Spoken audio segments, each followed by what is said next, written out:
The Galactic Empire tried to intimidate humanity but got mocked. Instead part.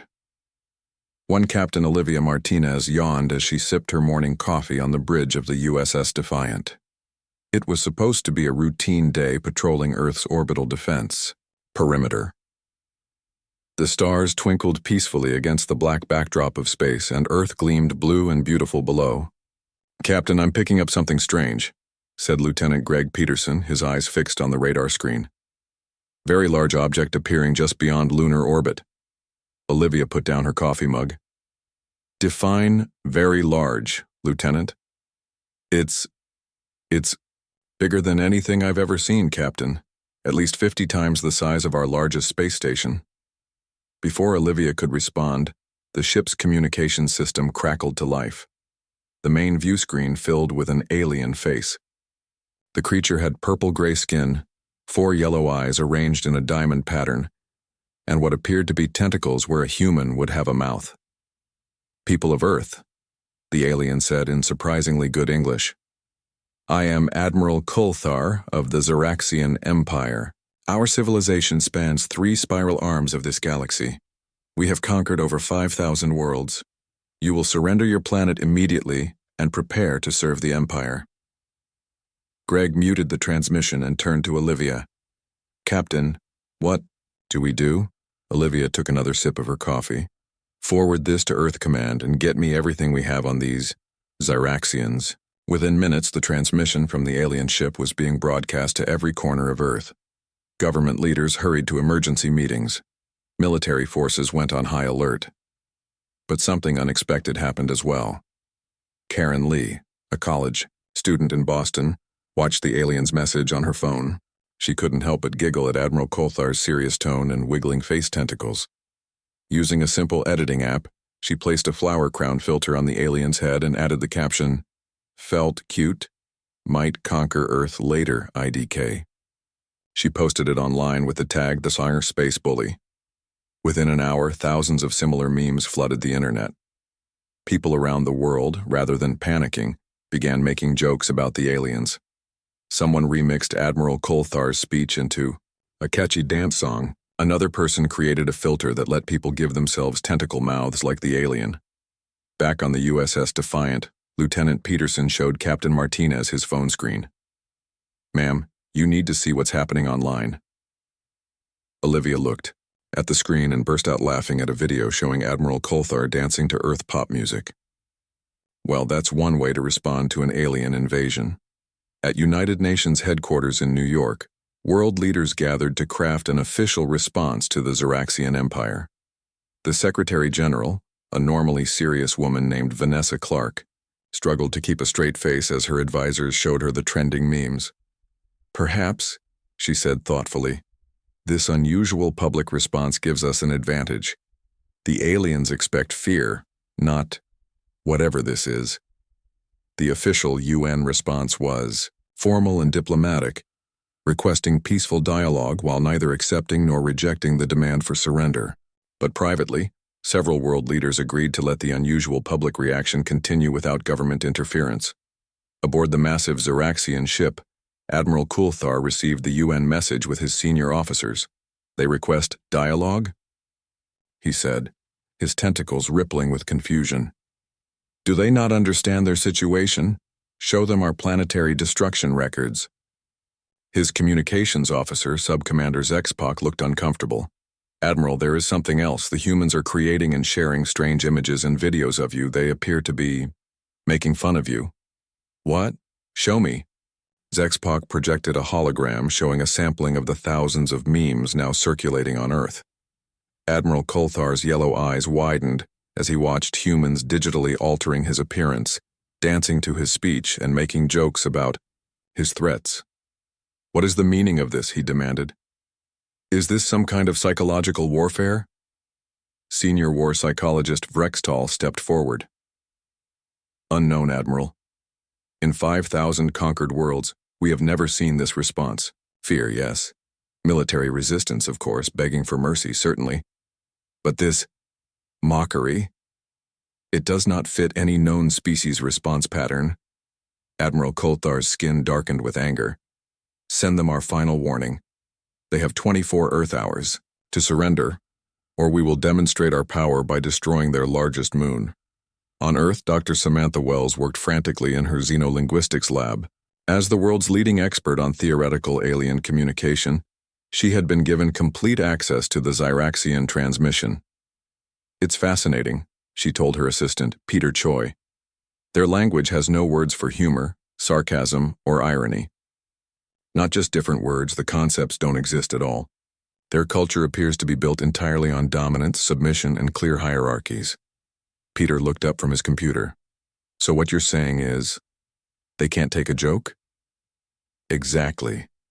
And that might be the most important weakness we could have discovered." At the Pentagon, General Andrew Burns met with his Joint Chiefs. "This meme offensive, as the media is calling it, it's working better than any psychological operation we could have planned. The aliens are clearly confused." His intelligence officer, Colonel Maria Diaz, nodded. "Our satellites show they've been sitting there for 12 hours without making any aggressive moves. That's not what we'd expect from a conquering force." "Keep our weapons ready," General Burns ordered, "but let's see where this unusual strategy takes us." By evening, the internet's response had only intensified. Late-night comedy shows delivered monologues about the alien threat. Street vendors sold T-shirts with Admiral Coulthar's face and funny captions. A popular musician released a song called Space Bully that reached #1 on streaming platforms within hours. In orbit, Captain Olivia Martinez received new orders from Earth Command. The USS Defiant and other defense ships were to maintain position, but take no aggressive action. Meanwhile, they were to broadcast a continuous signal toward the alien vessel, a compilation of all the memes, jokes, and parodies that humans had, created in response to the invasion threat. "You want us to send them memes as our official military response?" Olivia asked her commander in disbelief. "Exactly, Captain. Our xenolinguists believe the Zyraxians have no concept of humor. It confuses and disorients them. Right now, confusion works in our favor." As the 24-hour deadline approached, Dr. Samantha Wells made a breakthrough. After analyzing more Zyraxian communications, she discovered something crucial. "They communicate status and emotion through subtle skin color changes," she explained to the Emergency UN Council. "And based on our surveillance, Admiral Coulthar's skin has been cycling through colors that indicate confusion, frustration, and, most importantly, uncertainty." Secretary General Vanessa Clark nodded gravely. "So what you're saying, Doctor, is that humanity's greatest defense against this alien threat might be our ability to not take them seriously?" "Precisely," Dr. Wells replied. "For perhaps the first time in their empire's history, the Zyraxians face an enemy they don't know how to intimidate. As the deadline neared, humanity waited to see if their unusual defense strategy would save them, or if the alien empire would have the last laugh. The Galactic Empire tried to intimidate humanity but got mocked instead. The 24-hour deadline was almost up. In homes, offices, and public spaces across Earth, people watched the countdown clocks on their screens. Despite the looming threat, the mood was strangely light. Humanity had decided that if these might be their final hours, they would spend them laughing rather than cowering in fear. Alan Nichols sat in a hastily assembled office at the Pentagon. 6 days ago, he had been a social media manager for a snack food company. Now, as Earth's leading expert on viral content, he found himself directing what officials had named the Great Meme Offensive. "How's the new video coming?" Alan asked his team of internet influencers, comedians, and digital artists. Zoe Phillips, a famous comedy writer, looked up from her tablet. "Just finished it. We're calling it Intergalactic Dance-Off Challenge. We took Admiral Coulthar's ultimatum speech and added dance music behind it. Then we got dancers from 20 different countries to film themselves copying what they think his tentacle movements mean." Alan watched the finished video and grinned. "Perfect. Send it out on all channels, including the direct broadcast to their ship." Aboard the Zyraxian vessel, Admiral Coulthar and his officers stared at the incoming transmissions with increasing confusion. Instead of surrender documents or desperate pleas for mercy, the humans kept sending bizarre, altered images and videos.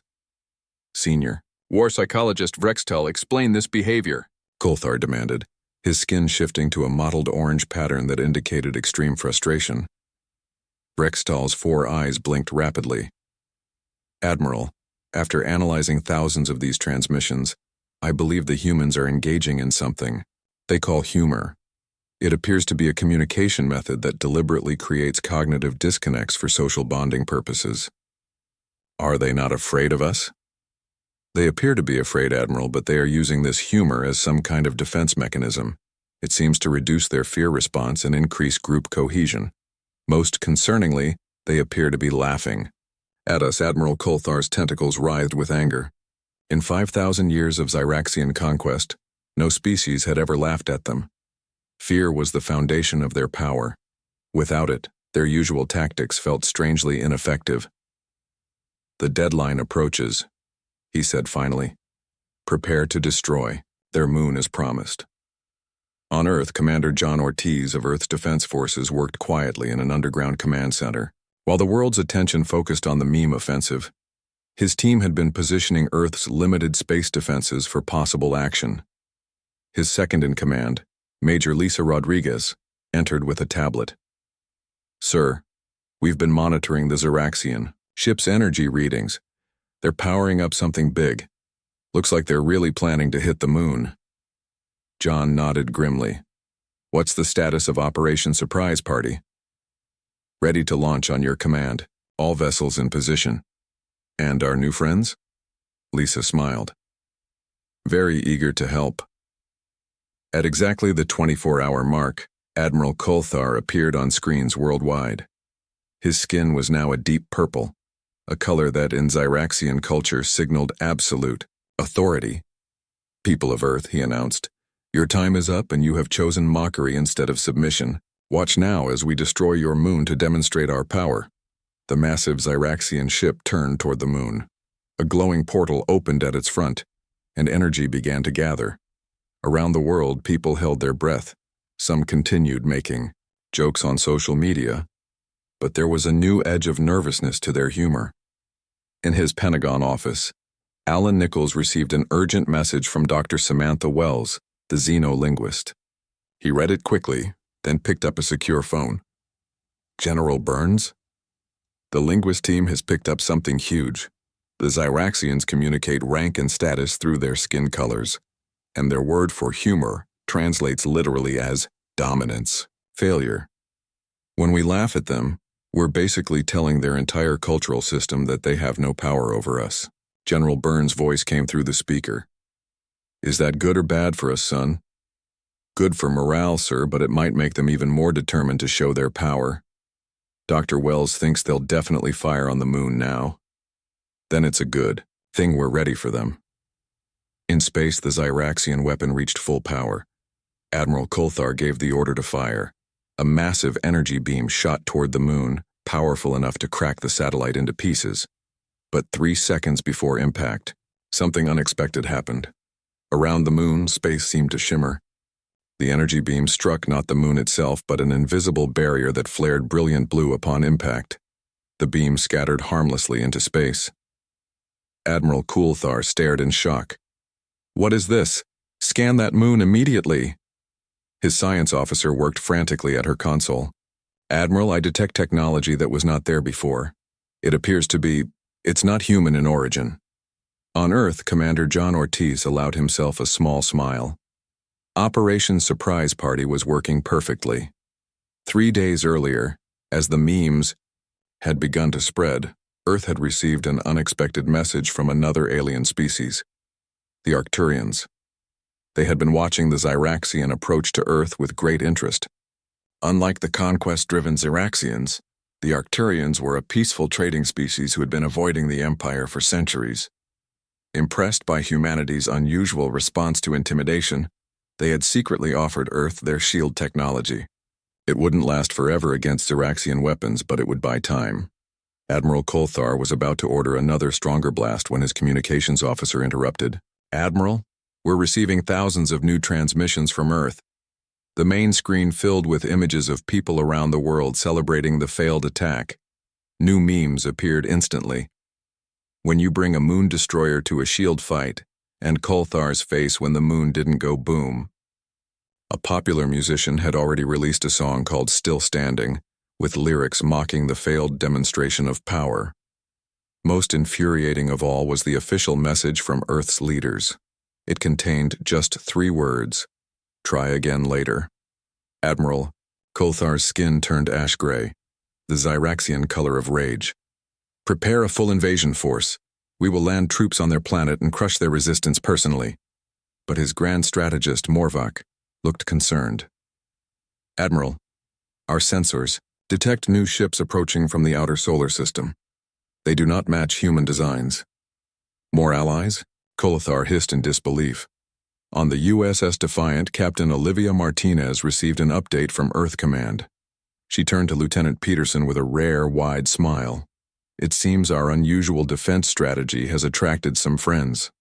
3 different alien species who've been hiding from the Zyraxians for years have decided to come out of hiding to support Earth.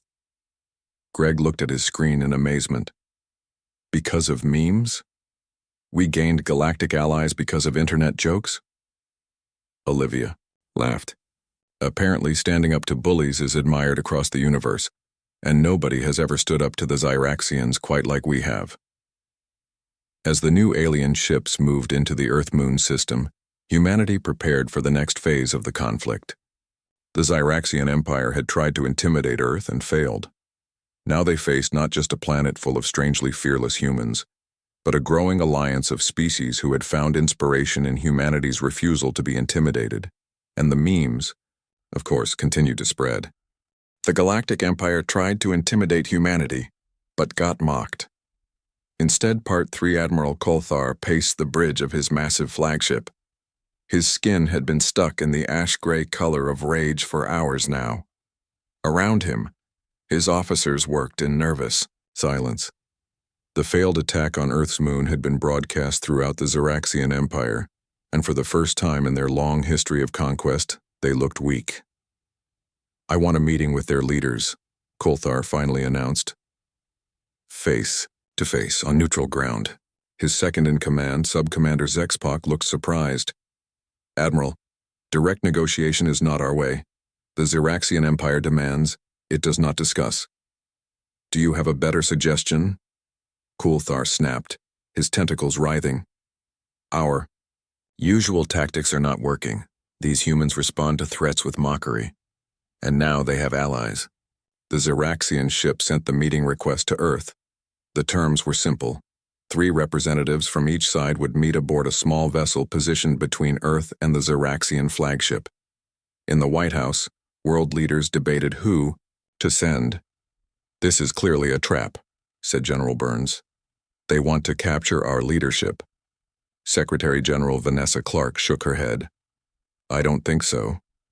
Our xenopsychologists believe the Zyraxians are genuinely confused by our response. They're trying to understand us. Then let's help them understand, said a voice from the back of the room. Everyone turned to look at Frank Williams, a famous comedian who had been invited to advise on the meme offensive. Next to him stood Ambassador Catherine Moore, an experienced diplomat, and Dr. Diane Patel, a professor who specialized in internet culture and meme history.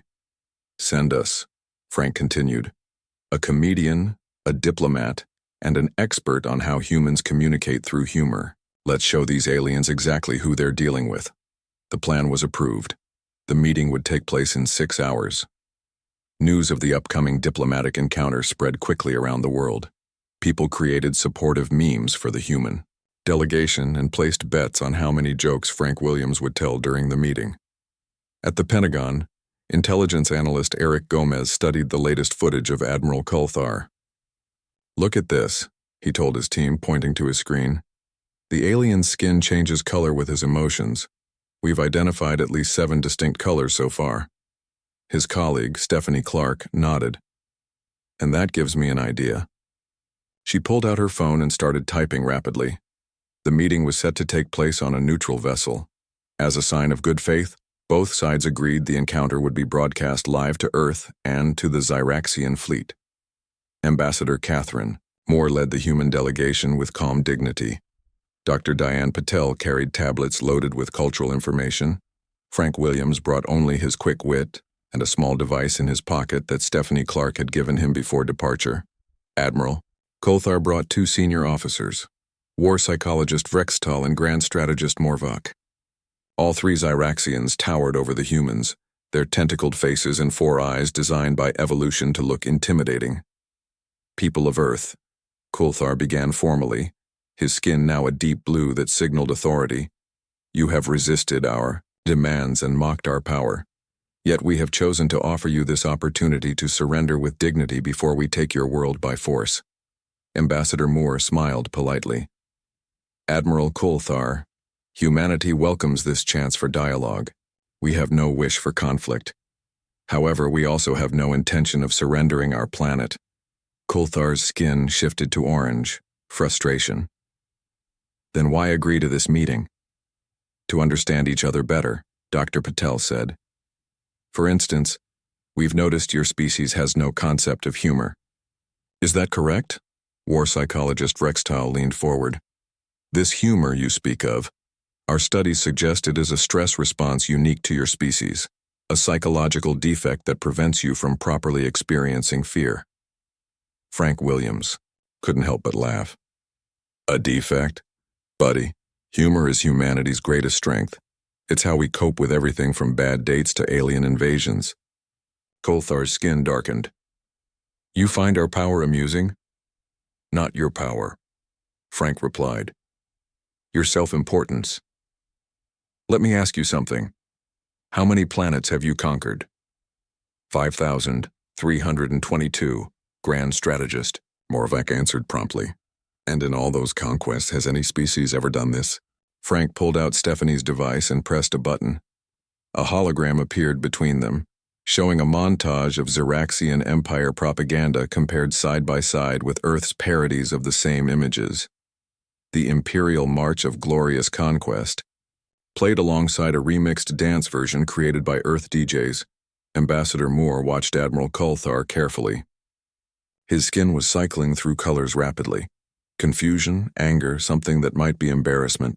You see, Dr. Patel explained gently, humor is how humans handle fear.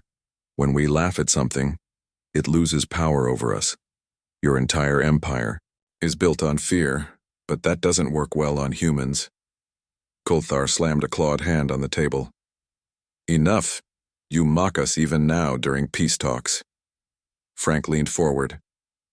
We're not mocking you because we don't take you seriously. We're mocking you because that's how we take everything seriously. It's how we survive. This meeting is over, Kolthar declared. We offered peace. You chose ridicule.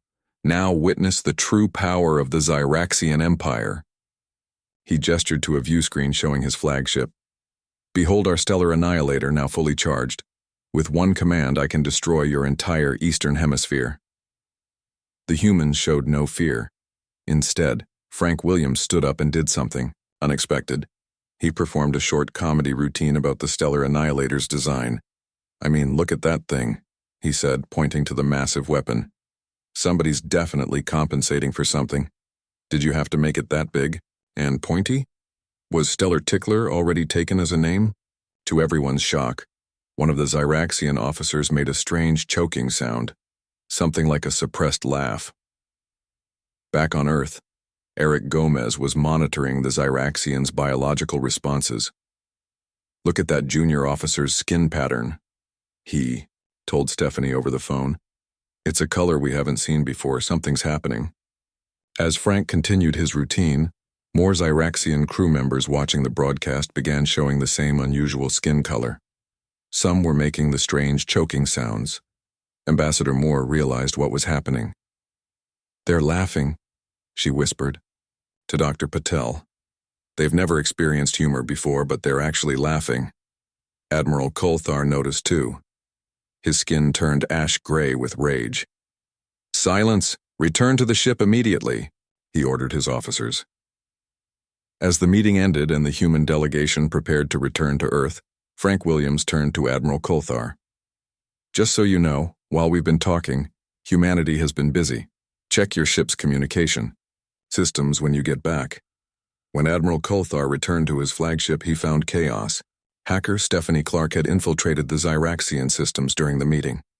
Every alert sound had been replaced with cartoon sound effects. When officers received orders, they heard silly noises instead of the traditional alert tones.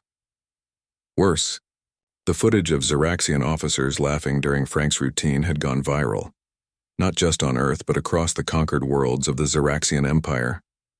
For the first time, subjects of the Empire were seeing their fearsome overlords being laughed at, and some of them were beginning to laugh too.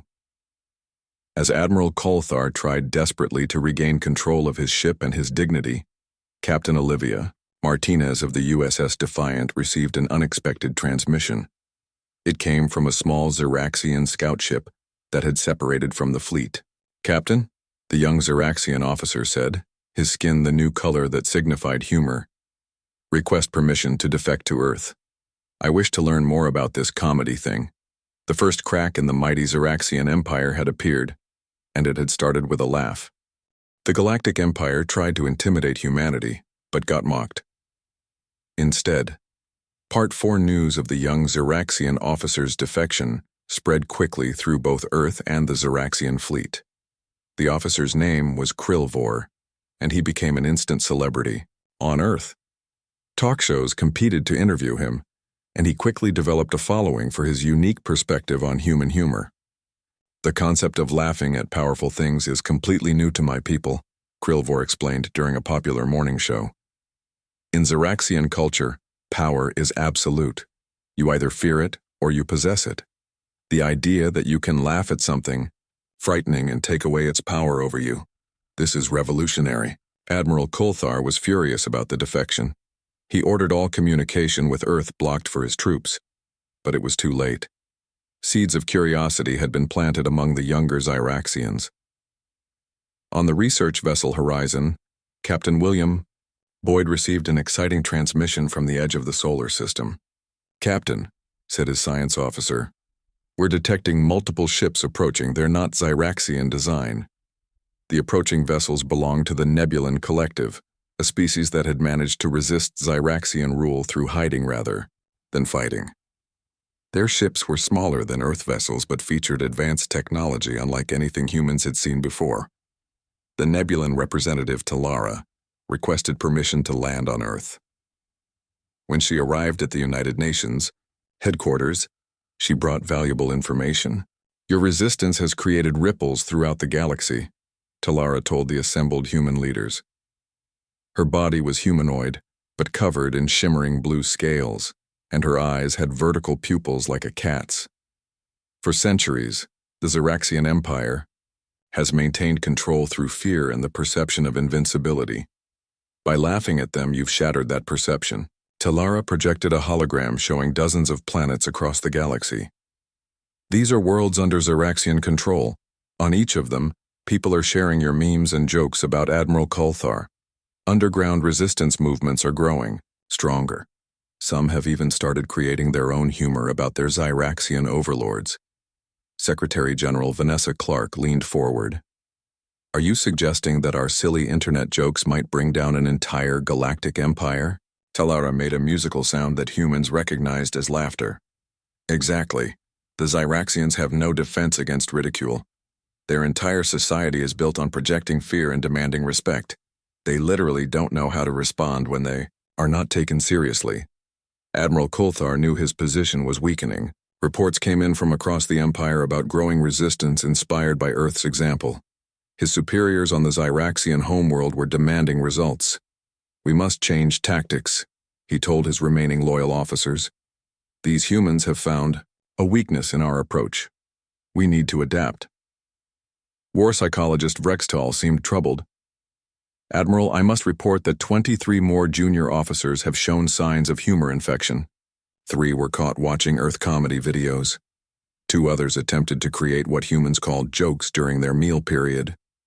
"Humor is not an infection," Kolthar roared, his skin turning deep red with anger. "It is a defect, a weakness. We must eliminate. Identify all affected personnel and put them in isolation." But Grand Strategist Morvok looked concerned. "Admiral, if we isolate every officer who has shown interest in humor, We will lose nearly 15% of our crew, and the percentage is growing daily. On Earth, retired military strategist Helen Richmond proposed a bold new plan to the United Nations. We've seen that our memes and jokes are spreading across the galaxy, even to planets under Zyraxian control, she explained. What if we take this to the next level? Using the communication technology from our new allies, we could broadcast directly to all conquered worlds. Alan Nichols, still leading the meme offensive, loved the idea. We can teach the entire galaxy how to laugh at the Zyraxians. Every planet in their empire could start their own meme offensive. Using technology provided by the Nebulans and other alien allies who had joined Earth's cause, humans began broadcasting their most effective content galaxy-wide. They created simple tutorials explaining the concept of humor in hundreds of alien languages. They shared the most successful memes about Admiral Coulthar and the Zyraxian Empire. Most importantly, they sent a simple message: you are not alone. The Empire can be resisted. The response was beyond anything they had hoped for. Within days, reports came in of open resistance on dozens of worlds. Zyraxian statues were decorated with funny hats and signs. Imperial announcements were remixed into dance music. The once feared Zyraxian soldiers found themselves being giggled at rather than cowered from. Aboard the USS Defiant, Captain Olivia Martinez received a classified transmission from one of the Nebulan ships. Captain, our long-range sensors have detected a massive Zyraxian fleet heading toward Earth, the Nebulan captain warned. Much larger than Admiral Coulthar's current force. They appear to have called for reinforcements. Olivia immediately contacted Earth Command. Emergency meetings were held, and all defense forces were put on high alert. The Arcturians, Nebulans, and other alien allies prepared their ships for battle, but Helen Richmond urged caution. Before we prepare for war, let's consider what we've learned about the Zyraxians. Their society can't handle ridicule. What if we double down on our strategy instead of shifting to conventional defense? Frank Williams agreed. The bigger they are, the harder they fall. A larger fleet just means more Zyraxians exposed to humor for the first time. The plan they developed was audacious. Instead of preparing military defenses, Earth would prepare the biggest broadcast yet. They would target the approaching Zyraxian, reinforcements with a concentrated stream of comedy memes and parodies about the Empire. Krilvor, the defector, provided crucial information about Zyraxian cultural weak points, the aspects of their society that would be most vulnerable to humor. Armed with this knowledge, Earth's content creators went to work, crafting jokes that would be particularly effective against Zyraxian psychology. As the massive reinforcement fleet approached, Admiral Coulthar received a disturbing report. Several ships in the new fleet had gone silent after receiving unauthorized transmissions from Earth. What kind of weapon could disable entire warships? He demanded. The answer came soon enough. The affected ships hadn't been disabled. They had been thrown into confusion. Their crews were experiencing humor for the first time, and some were even creating their own jokes about Zyraxian leadership. The Empire was facing a full-scale mimetic uprising. In a desperate move, the Zyraxian High Command, including Grand Strategist Morvac, convened an emergency session. For the first time in their 10,000-year history, the Zyraxian Empire faced a threat they couldn't intimidate, couldn't conquer, and couldn't understand. The humans must be stopped, the Imperial Overlord declared via holographic transmission. Their humor is spreading like a virus through our ranks. Use the Stellar Annihilator. Destroy their planet completely. Admiral Coulthar received the orders with a mixture of relief and concern. Finally, he had permission to use his ultimate weapon. But a small new part of his mind, a part that had been exposed to human humor, wondered if such extreme measures were truly necessary. As the Stellar Annihilator began its charging sequence, Earth prepared for what might be its final broadcast. The Galactic Empire tried to intimidate humanity but got mocked instead. Part 5, the Stellar Annihilator required 3 hours to reach full power.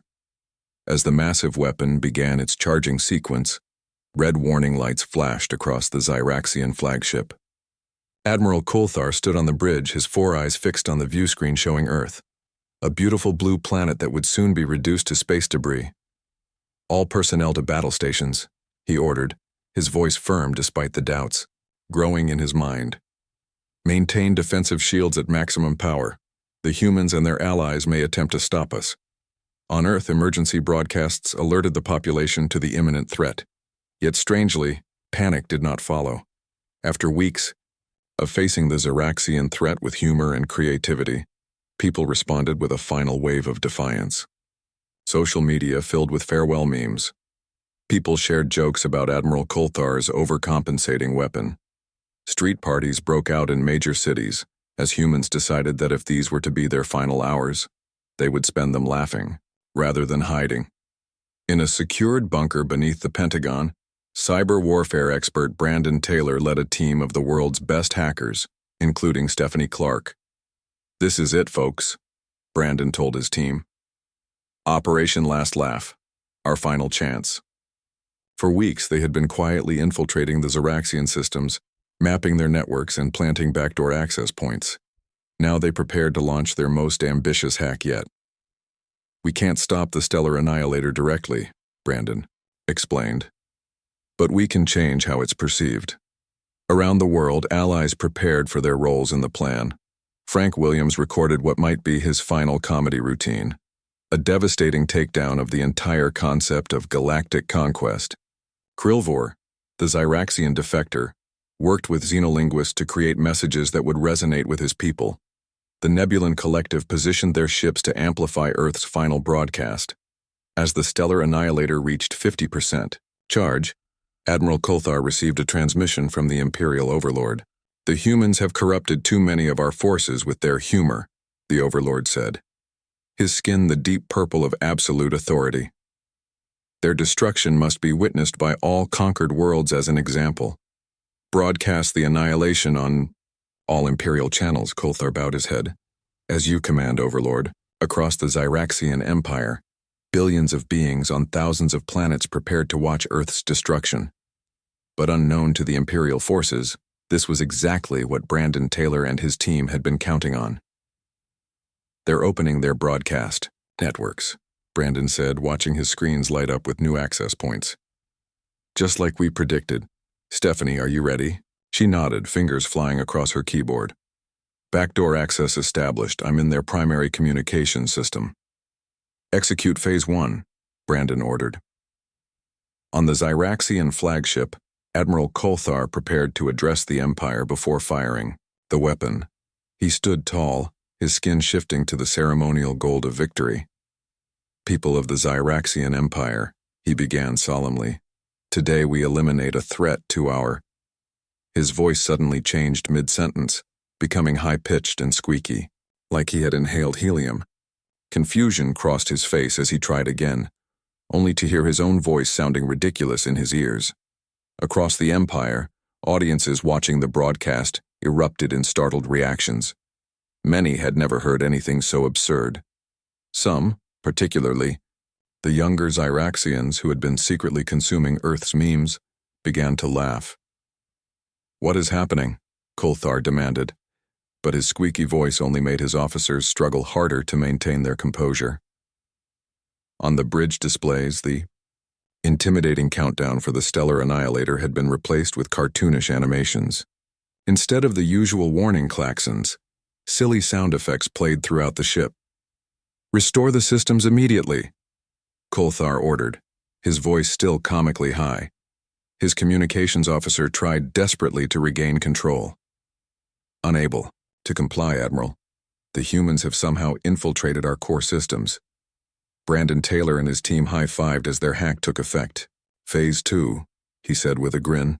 Across thousands of worlds, the broadcast of Earth's planned destruction continued, but not as the Xeraxians had intended. Instead of seeing Imperial might, audiences witnessed Admiral Coulthar struggling to maintain dignity while speaking in a ridiculous voice. They saw the fearsome stellar annihilator countdown replaced with dancing cartoon characters. Most damaging of all, they heard the laughter of Xeraxian crew members picked up by the ship's own microphones. "Execute Phase 3, Brandon ordered. The Broadcast suddenly split to show side-by-side images. On one side, Kolthar's embarrassing struggle. On the other, scenes from Earth. But not scenes of fear or panic. Instead, they showed people around the world laughing, dancing, and creating art. They showed children playing, couples kissing, and friends sharing meals. They showed humanity living freely, without fear, even in the face of destruction. A voiceover by Krilvor addressed his fellow Xeraxians directly. Look at these humans, they refuse to be intimidated. They choose joy and freedom, even now. What does our empire offer that compares to this? Why do we conquer when we could connect? Why do we rule through fear when we could share in laughter? On the Xeraxian flagship, chaos reigned. The weapon continued charging, now at 80%, but more and more crew members were watching the broadcast with fascination rather than focusing on their duties. Grand Strategist Morvac approached Admiral Kolthar, his skin showing the new color pattern that indicated budding humor. "Admiral," he said carefully, "perhaps we should reconsider this action." Reconsider? Kolthar's voice had returned to normal, but his authority was clearly shaken. "These are our orders." "Yes, but..." Morvac gestured to the view screen showing, "Earth, look at them, they aren't afraid. They're laughing at the face of death. Is this really an enemy we need to destroy? Or is it one we could learn from?" For the first time in his long military career, Admiral Kolthar felt uncertain. The stellar annihilator reached 95% charge. In moments, he would give the order that would destroy an entire world. "Admiral," his weapons officer called, "the annihilator is ready to fire, awaiting your command." The bridge fell silent. All eyes turned to Kolthar. Across the Empire, billions watched, waiting for his decision. In that moment of silence, a small sound escaped Kolthar's tentacled mouth, a chuckle. Small at first, then growing into full-throated laughter. His skin shifted to the new color pattern that indicated humor. "Stand down," he said finally, wiping tears from his 4 eyes. "Power down the annihilator." Gasps echoed across the bridge. "Admiral?" his second-in-command questioned. "The humans are right," Kolthar said, still chuckling. "This is absurd, all of it. Thousands of years conquering worlds through fear, and for what? So we can destroy anyone who dares to laugh at us? Who have we become?" Across the Empire, his words rang out. On world after world, people who had lived under Xeraxian rule for generations heard an Imperial Admiral questioning the very foundation of the Empire. Within days, the once mighty Xeraxian Empire began to crumble. Inspired by Earth's example, planets declared independence. Young Xeraxians increasingly embraced humor and questioned their society's reliance on fear and intimidation. Admiral Kolthar, now considered a traitor by Imperial loyalists, but a hero, to many others, signed the Terran Accords, officially recognizing Earth's independence and withdrawing all Xeraxian forces from the Sol system. 1 year later, at the newly established Galactic Diplomatic Forum, Earth's ambassador Nicole Parker delivered humanity's first official address to the assembled representatives of liberated worlds. "When the Xeraxian Empire tried to intimidate humanity," she said with a smile, "they didn't realize one crucial thing. Humans have been laughing in the face of fear since we first gathered around campfires in caves. It's not just what we do. It's who we are." She paused, looking around at the diverse alien faces. So, an admiral, a grand strategist, and a war psychologist walk into a bar. The thunderous laughter that followed symbolized the dawn of a new galactic era, one where intimidation had given way to humor, and where humanity's most powerful weapon had proven to be not guns or bombs, but the ability to laugh in the face of fear.